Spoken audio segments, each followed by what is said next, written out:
Bruxelles, le programme.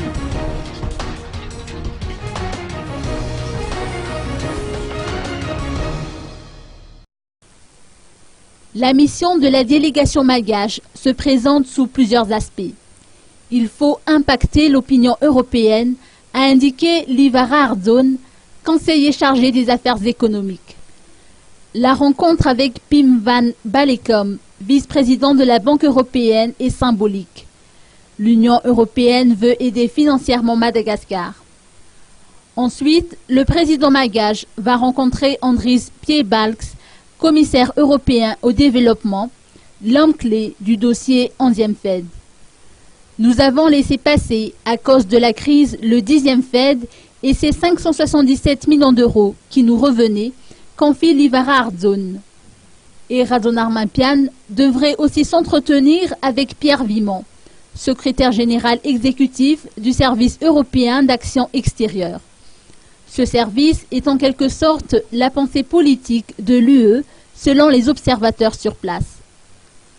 Le président malgache donnera une grande conférence de presse de ce 4e sommet Afrique-UE au siège de l'Union européenne du Justus Lipsius. On parlera certainement de relance économique et du retour à l'ordre constitutionnel.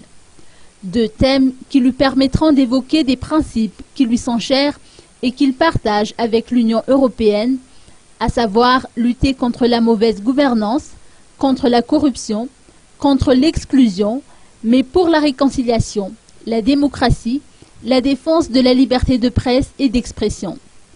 La présence de Olga Ramalassan, ministre du Commerce issue de la mouvance Ravalmanan, confortera le discours du président et rassurera l'Union européenne sur ses intentions politiques.